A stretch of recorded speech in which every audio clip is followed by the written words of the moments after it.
Evangelho de Mateus, capítulo 4, a partir do verso 1.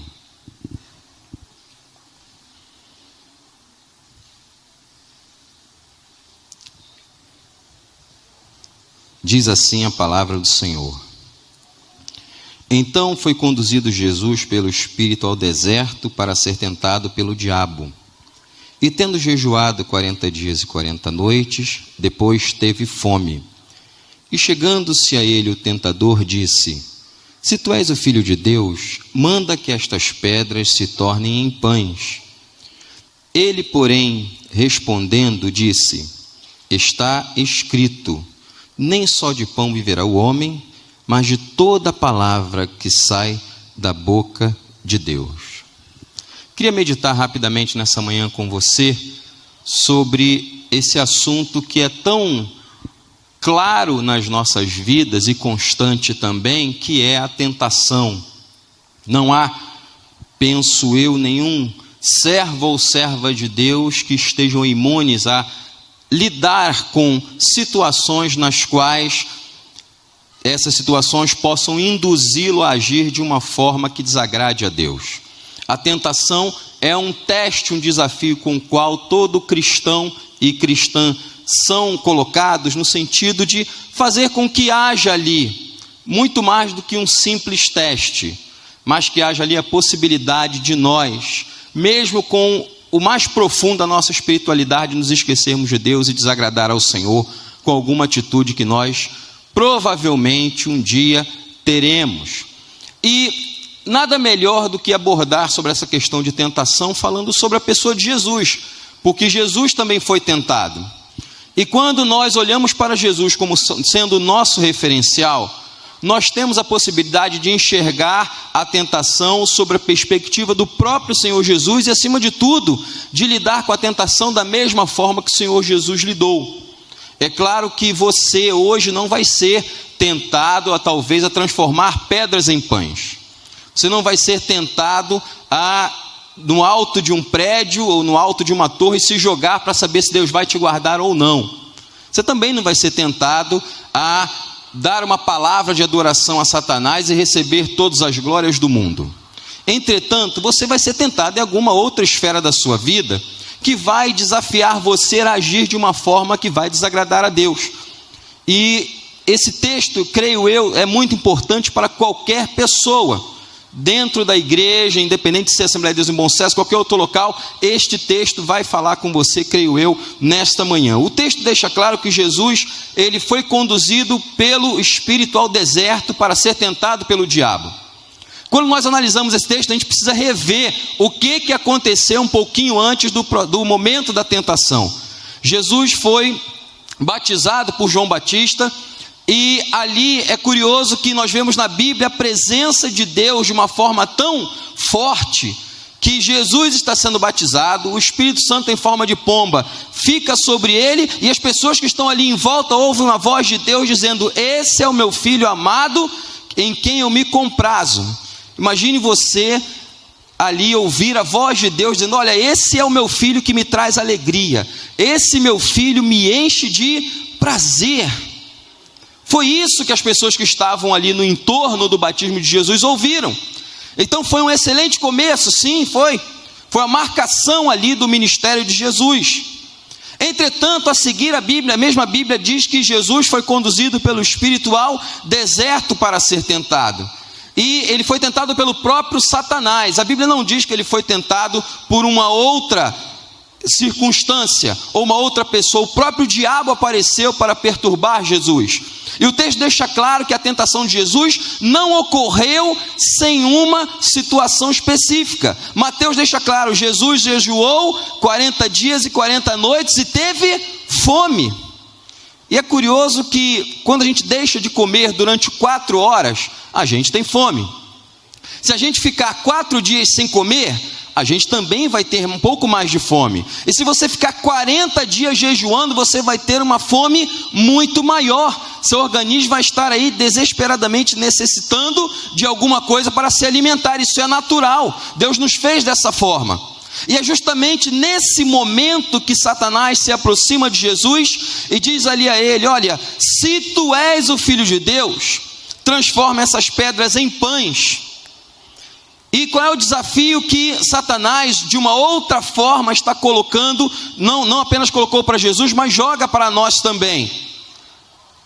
Haja, suprindo uma necessidade ilícita de uma forma ilícita.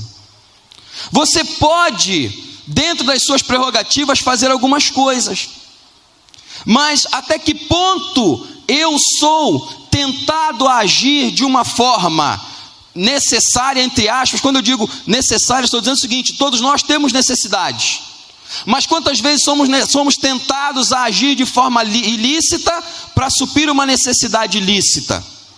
Esse é o grande X da questão da primeira tentação do Senhor. Mas eu queria pensar um pouquinho mais com você sobre isso. Sabe o que está em jogo quando você é tentado, quando eu sou tentado e quando Jesus foi tentado também? Está em jogo, em primeiro lugar, a tua fé. Porque quando você é tentado, naturalmente você é desafiado a desobedecer a Deus. E quando nós falamos de fé, estamos deixando claro o seguinte: ninguém perde, até prova em contrário, ninguém perde a fé porque foi fazer um curso universitário, porque teve contato com outro tipo de pensamento. É mais normal nós perdermos a fé à medida que nós aceitamos proceder com pequenas desobediências, e à medida que essas desobediências vão se acrescentando na nossa vida, quando somos tentados e cedemos à tentação um pouquinho ali, um pouquinho aqui, nós vamos fazendo com que Deus fique um pouco mais distante de nós. À medida que essa distância, às vezes por nossa culpa, vai aumentando, nós vamos enxergando Deus como uma pessoa cada vez mais distante e incapaz de suprir as nossas necessidades. Outra coisa que está em jogo é a tua família. Não raro, nós encontramos na igreja e fora da igreja pessoas que, quando vão contar o seu histórico de vida, elas dizem: olha, eu tive que conviver com um lar em que meu pai ou minha mãe não eram presentes, porque o meu pai não conseguia deixar o hábito de beber, o meu pai não conseguia deixar o hábito de pular a cerca, a minha mãe não conseguia deixar um determinado hábito. E tudo isso são tentações que vão sendo acrescentadas e envolvem as suas consequências, a família da pessoa. Então está em jogo a tua fé, a tua família, e também está em jogo o teu futuro quando você cede à tentação. Não raro, é preciso que nós saibamos que uma decisão errada, uma escolha errada da nossa parte, pode afetar algo certo que nós poderíamos ter escolhido e feito de forma diferente. Tudo isso afeta a nossa vida? Afeta. E o mesmo estava acontecendo ali com o Senhor Jesus. Ele estava sendo tentado a suprir uma necessidade ilícita de uma forma ilícita, fazer o certo de forma errada. E olha como é que Satanás fala com Jesus: Jesus, se tu és o Filho de Deus, faça com que essas pedras se tornem em pães. Jesus tinha esse poder para fazer isso? É claro que sim. Jesus poderia fazer aquilo dentro da sua prerrogativa? Provavelmente sim. Mas será que ela era a forma adequada de se resolver o problema da fome de Jesus? Observe como Satanás começa, ele diz: olha, se tu és. Não mudou muito nos últimos 2000 anos a forma como Satanás tenta desafiar a nossa vida, não é? Quando Satanás, a gente ouve essas palavras na boca de um jovem, quando ele diz: pastor, estou no trabalho, na faculdade, eu quero me manter puro, quero me manter íntegro, e uma mulher chegou para mim e disse: se você é homem, você vai para a cama comigo. É aquela namorada que está tentando se manter pura, manter digna diante de Deus, e ouve do namorado: se você me ama, faça amor comigo.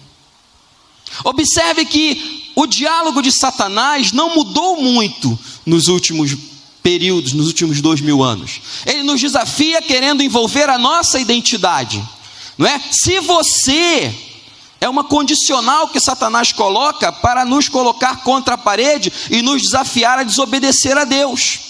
Agir de forma independente daquilo que Deus está organizando, ordenando, não é a melhor forma. Observe que o diabo não diz: Jesus, ora a Deus para ver o que Deus acha de você transformar pedras em pães. É isso que Satanás faz? Não faz isso. Matthew Henry, pregador do século 17, ele falou sobre isso no seu livro, no seu comentário da Bíblia. Ele não diz: Satanás desafiou Jesus a orar e consultar a Deus sobre aquele assunto. Não. Ele foi direto: se você é o Filho de Deus, usa o teu poder, usa a tua prerrogativa, usa aquilo que Deus te deu, te proporcionou, para resolver esse problema, não custa nada. Mas enquanto a gente está falando sobre o problema pelo qual Jesus passou, é necessário também que a gente se utilize da palavra de Deus para ver como Jesus resolveu aquela situação. Quando nós vemos a palavra de Deus, nós vamos observar que Jesus citou Deuteronômio capítulo 8, versos 1 a 3. Deuteronômio capítulo 8, versos 1 a 3. E isso deve nos trazer uma luz muito grande sobre a forma como Jesus lidou com a possibilidade de satisfazer uma necessidade ilícita de uma forma ilícita.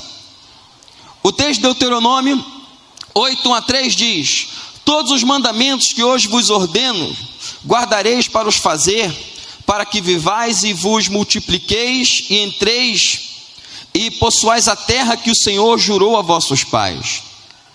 E te lembrarás de todo o caminho pelo qual o Senhor teu Deus te guiou no deserto esses 40 anos, para te humilhar, para te tentar, para saber o que estava no teu coração, e se guardarias os seus mandamentos ou não. E te humilhou e te deixou ter fome, e te sustentou com um maná que tu não conhecestes, nem teus pais o conheceram, para te dar a entender que o homem não viverá só de pão, mas de tudo que sai da boca do Senhor viverá o homem. Por que Jesus se utilizou justamente deste texto para responder a Satanás? E o que esse texto tem a ver comigo e com você hoje? Primeiro aspecto, esse texto narra o momento em que o povo está entrando na terra prometida. O povo de Israel que saiu do Egito, ficou anos e anos no deserto. Eles estavam em um ambiente inóspito, um ambiente em que eles não poderiam se manter sozinhos, um local em que eles dependiam totalmente da misericórdia e da bondade de Deus. Ninguém planta no deserto, ninguém colhe no deserto. Você não tem churrascarias, padarias, supermercados, para a hora que você quiser ir no deserto, vai lá, compra e alimenta a sua família. Você acaba literalmente dependendo de algo sobrenatural para preservar você, tua família e a vida de todos aqueles que estão com você. E quando o povo de Deus está entrando na terra prometida, Moisés chama a atenção daquele povo, deixando claro o seguinte: nos últimos 40 anos, vocês estiveram no deserto. Nos últimos 40 anos, vocês foram guardados por Deus. Nos últimos 40 anos, Deus sustentou vocês de tal forma que nada lhes faltou. Vocês precisavam de água, Deus trouxe água fresquinha da pedra. Vocês precisavam de comida, Deus trouxe, bastava você sair da sua cabana e do lado de fora tinha comida pronta, era só você recolher na quantidade que era necessária para você e para sua família, e não te faltou durante 40 anos. Tuas roupas não acabaram, tuas sandálias também não.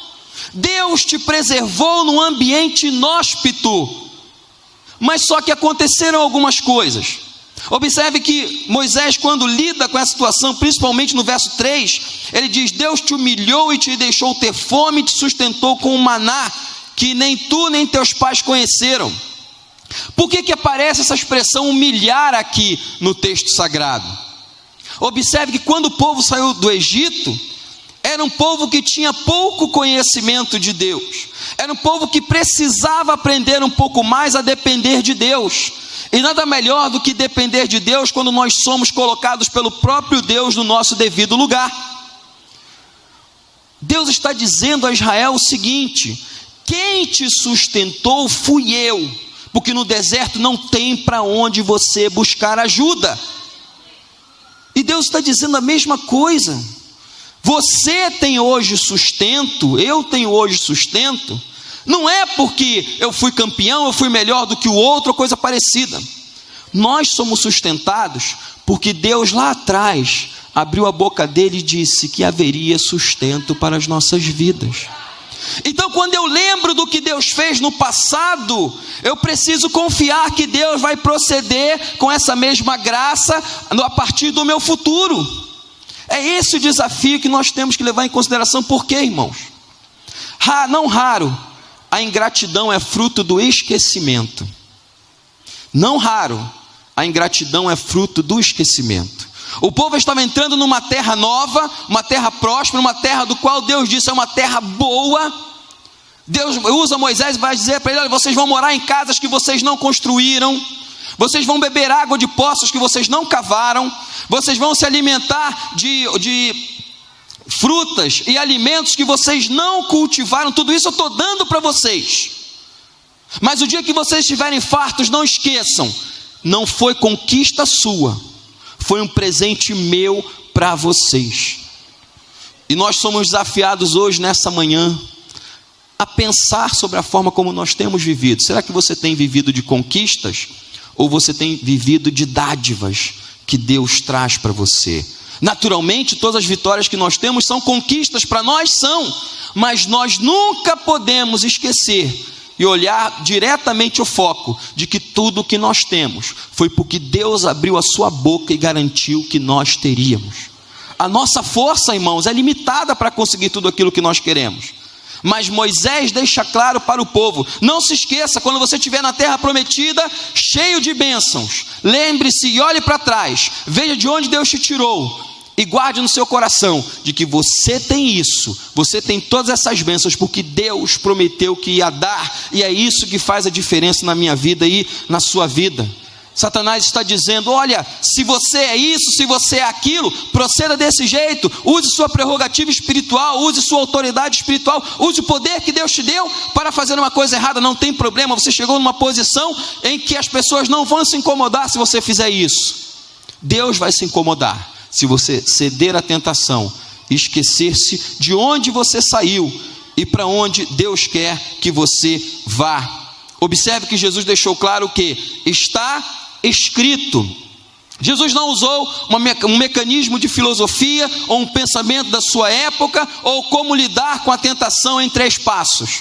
Não, Jesus usou uma palavra e deixou claro para Satanás o que? Está escrito: nem só de pão viverá o homem, mas de tudo que sai da boca de Deus. Isso vai fazer com que o homem esteja vivo. É isso que faz diferença na minha vida e na tua vida. Naturalmente, nós somos desafiados a ter uma carreira, nós somos desafiados a ter uma vida produtiva, nós somos desafiados a ser pessoas que estão inseridas em um contexto social e que fazem a diferença. Mas mesmo nesse contexto social em que nós estamos desafiados a fazer a diferença, Satanás também vem nos tentar e dizer: olha, se você realmente é aquilo que você acha que é, proceda desse outro jeito. E há um grande risco de você ceder à tentação e almoçar com Satanás, porque é muito sério quando nós somos desafiados na nossa prerrogativa espiritual de aproveitar o que nós temos, que Deus deu, para fazer aquilo que não é correto, aquilo que é errado. É errado satisfazer uma necessidade ilícita? Claro que não. Mas é errado satisfazer uma necessidade ilícita utilizando-se de prerrogativas que Deus não deixou que nós utilizássemos. Está escrito, lembre-se disso. Não é do seu esforço que você necessariamente vai viver.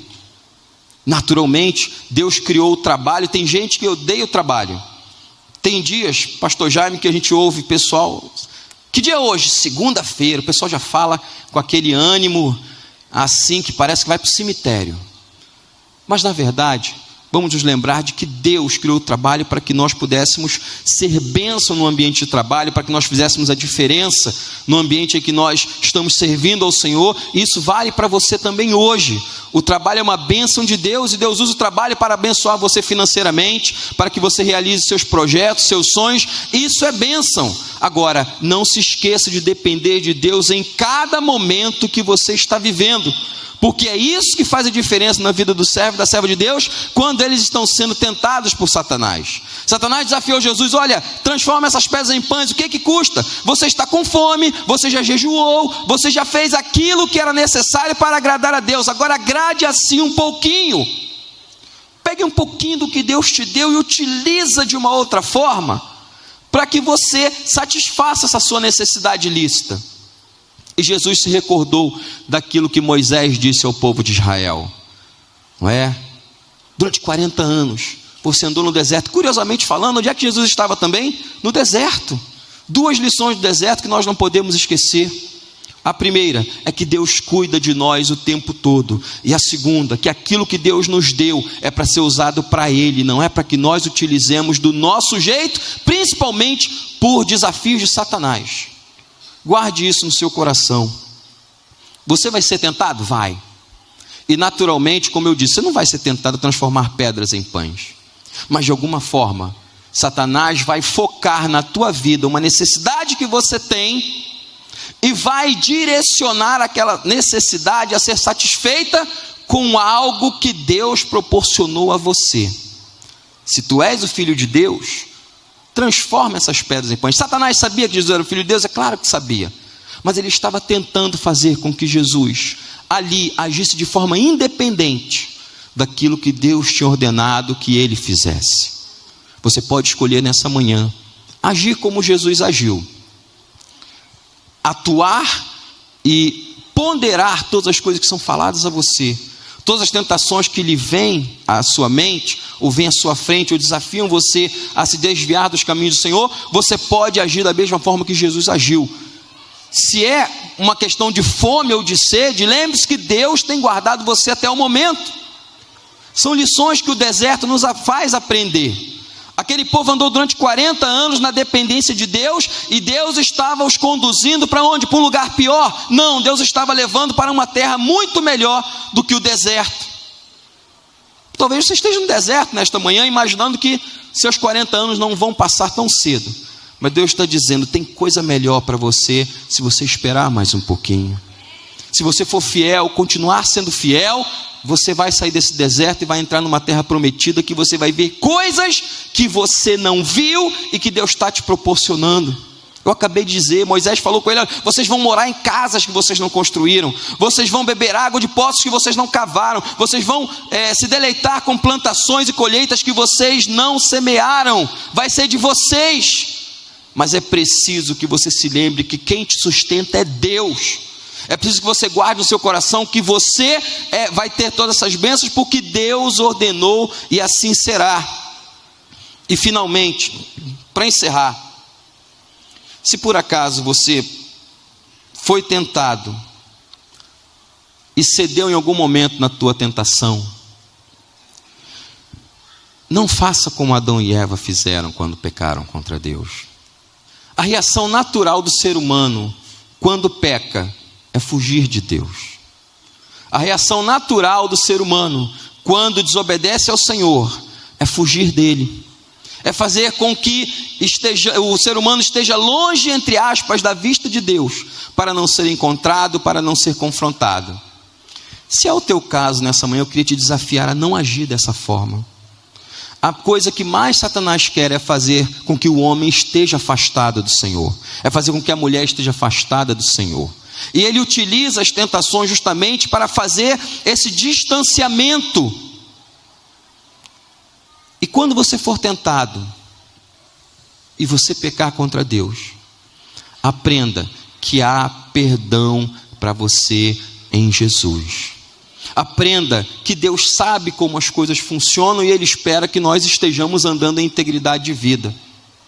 Mas aprenda também que Deus é um Deus misericordioso, que tem perdão quando nós pecamos contra Ele.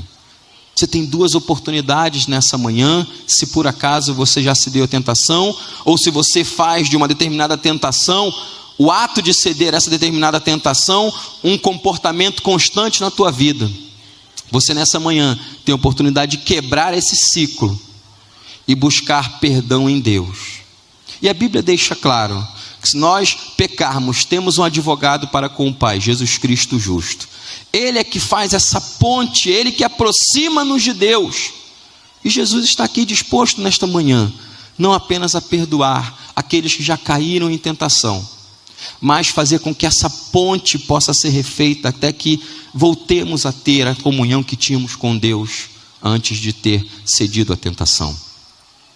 Esse é o desafio para você nessa manhã. Satanás está dizendo: olha, se você realmente é isso ou é aquilo, haja de uma forma independente de Deus. Supra essa necessidade lícita de uma forma ilícita. Ninguém vai saber. Deus não vai se preocupar. Sim, Deus se preocupa. E você está sendo desafiado nessa manhã.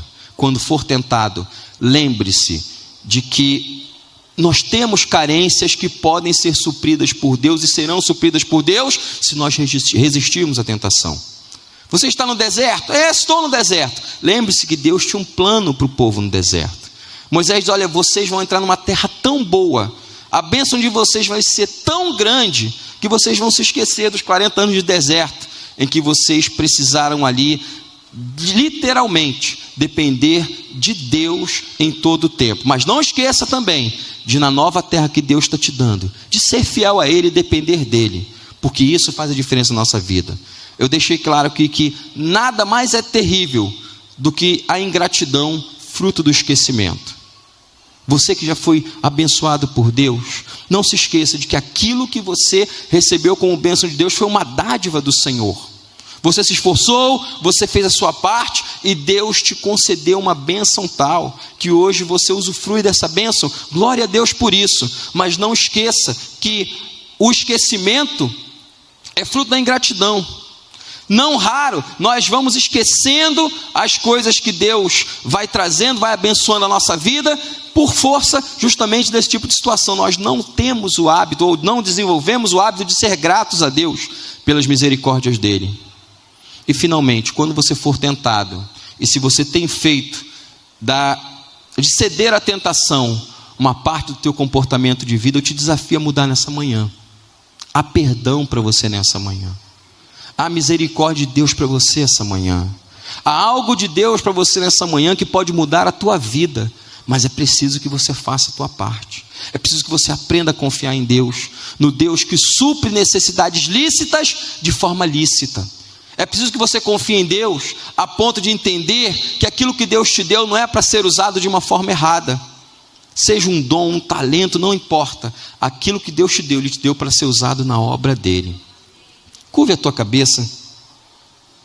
Quero orar nessa manhã e pedir que Deus guarde você nesse momento de coisas que podem estar no entorno da tua vida, podem estar desafiando você a agir de uma forma que vai desagradar a Deus. Eu também quero orar por aquelas pessoas que precisam de perdão nessa manhã, por já terem feito da tentação um hábito na sua vida. Você já sabe que está em jogo o teu futuro, a tua fé e a tua família. E eu quero desafiar você a buscar o perdão em Deus. Que esse é um Deus que nós temos, é um Deus que perdoa, que nos restaura e que faz com que nós possamos ser novamente pessoas que têm comunhão com Ele. Pai, na tua presença estamos e te louvamos pela tua misericórdia, pela tua palavra. Nós te louvamos, ó Deus, por essa situação que podemos observar hoje, que foi a primeira tentação pela qual teu Filho Jesus passou. Nós pedimos, ó Deus, que o teu Espírito Santo fale melhor aos corações, melhor do que eu pude falar. Mas te pedimos também que tu faça, Senhor, com que ouvir a tua voz faça uma diferença na vida daqueles que estão ouvindo, Pai querido. Tu sabes, Senhor, quantos jovens e jovens são tentados aqui, sabes quantos adultos, quantas pessoas são aqui diariamente expostas a tentações que desafiam, ó Pai querido, a agir e suprir uma necessidade ilícita de uma forma ilícita. É preciso, Pai querido, que nós saibamos que quando nós cedemos a uma tentação de Satanás, nós estamos parando para fazer uma refeição com Ele. Mas o Senhor nos desafia a buscar o perdão e mudar de atitudes para que possamos estar na Tua presença e ter uma comunhão com o Senhor. Ajuda-nos, Senhor, a nos lembrarmos de que tudo aquilo que nós temos foi presente Teu, e que se o Senhor foi fiel conosco, o Senhor não vai deixar de ser fiel, suprindo as nossas necessidades, Senhor, suprindo a necessidade do moço solteiro, da moça solteira, do homem casado, da mulher casada, daquele que está desempregado, enfim, Senhor, são tantas necessidades que se apresentam diante de nós, e o Senhor está dizendo: eu tenho como suprir todas essas necessidades em glória, em nome de Jesus Cristo. Também te pedimos, ó Deus, aqueles que por acaso cederam à tentação, que não lembraram de vigiar, que se esqueceram do Senhor, que tu os faças lembrar agora, ó Pai querido, e lembrar que pela tua palavra há perdão para aqueles que um dia pecaram contra o Senhor. Que nós não sejamos como Adão e Eva, que quando pecaram se esconderam, fugiram da tua presença e acharam que estavam tudo bem. Essa é a nossa tendência normal, Senhor. Nós tentamos encobrir os fatos dos nossos pecados e fazer com que o Senhor aparentemente não saiba daquilo que a gente fez, mas não há nada que permita que nós consigamos acreditar dessa forma. O Senhor sabe tudo aquilo que nós fazemos de certo e errado, e nós pedimos, Senhor, vem trazer perdão nesta manhã para aqueles que precisam, Pai querido. Quantos homens, quantas mulheres, quantos jovens estão aqui, Senhor, precisando, Pai querido, de uma restauração, e isso não estou me referindo na esfera sexual, mas em todas as esferas, que o Senhor possa trazer um perdão e restaurar com o teu Espírito Santo a comunhão que foi perdida por ceder à tentação. Pai querido, ajuda-nos, Senhor, a compreender esses problemas como o Senhor compreendeu. Ajuda-nos a olhar a tentação como o Senhor olha. E acima de tudo, ajuda-nos a entender que nós podemos ser fiéis ao Senhor. E como Jesus venceu as tentações, nós podemos vencer também. Nós podemos te glorificar, ó Pai querido, com o nosso comportamento, com a nossa atitude, confiando no Senhor, lembrando que é o Senhor quem supre as nossas necessidades. É o que te peço, ó Pai querido, em nome de Jesus. Amém.